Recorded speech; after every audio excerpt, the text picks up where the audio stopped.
This essay example, as well as thousands of others, is available in text format on our website for free and without registration. Simply Google Ivy Panda Free Essays. Gilgamesh and Joseph Campbell's Monomyth. Every great story requires a hero or heroes. The success of any story depends on how well the readers can align and relate to the story's heroes. Some stories create heroes that progress from the mythical world into the real world. One of the stories that feature an ancient hero who is still popular today is the Epic of Gilgamesh. This Mesopotamian epic features a number of heroes including King Gilgamesh. Gilgamesh, the ancient Mesopotamian king, is on a quest of immortality. The type of hero epitomized by Gilgamesh can be analyzed using Joseph Campbell's Monomyth. Campbell discusses heroism in his book The Hero with a Thousand Faces. According to Campbell, there are three main stages in a hero's journey. These stages include separation, initiation, and return. All these stages in a hero's journey have subcategories. For instance, the separation stage encompasses a call to adventure, refusal to heed the call, and a crossing of the first threshold. Gilgamesh as a hero can be analyzed using definitions from Campbell's book. Gilgamesh's journey of heroism coincides with Campbell's Monomyth. According to Campbell, a hero's journey begins with a departure from something or somewhere. This departure involves a call to adventure. At first, the hero refuses the call, but eventually he crosses the threshold. In Gilgamesh's case, the call to adventure begins when a trapper asks for his help. The trapper requests Gilgamesh to help him deal with a fellow who comes from the mountain. Through this initial call, Gilgamesh is introduced to a world of nature that he finds hard to understand. Campbell notes that after this initial call to adventure, a hero will often refuse to accept the request. Gilgamesh exemplifies this refusal when his compatriot Enkidu tells him not to go on the quest. Although Gilgamesh's initial refusal lasts for a very short time, it still signifies initial hesitation. After this initial refusal, both Enkidu and Gilgamesh eventually agree to face Humbaba in a quest that takes part inside the cedar forest. Campbell asserts that after a hero accepts the call to adventure, he is then likely to acquire supernatural help. This help often comes from a protective figure that represents destiny's power. Gilgamesh receives this power from Shamash, the sun god.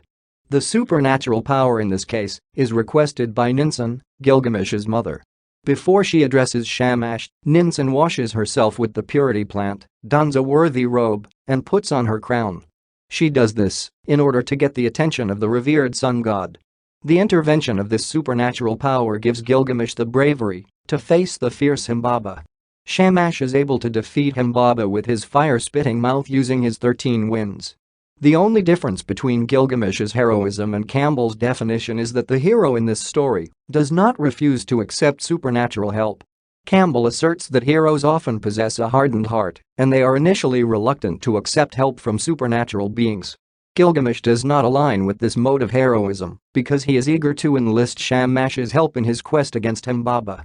Before an ordinary human being can be fully transformed to a hero, he has to cross a threshold that opens up his life to danger and darkness. This threshold is often protected by a larger-than-life entity.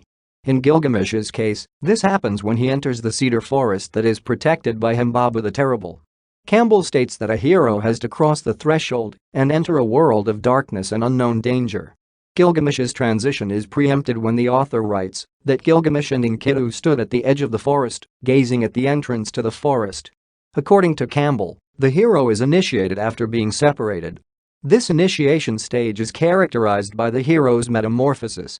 During this stage, the hero has to undergo various trials and tribulations before achieving an exalted form.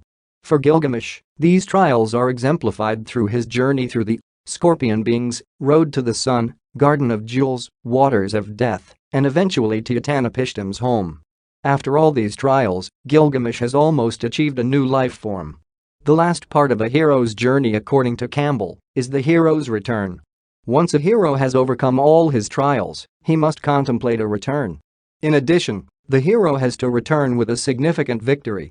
Sometimes the hero refuses to return at first, but he eventually agrees. At the end of his journey, Gilgamesh does not show any strong reservations towards returning to Uruk. However, in one instance he asks Utanapishtim what he should do. After agreeing to return, the hero often discovers a way to shorten his return journey according to Campbell's Monomyth.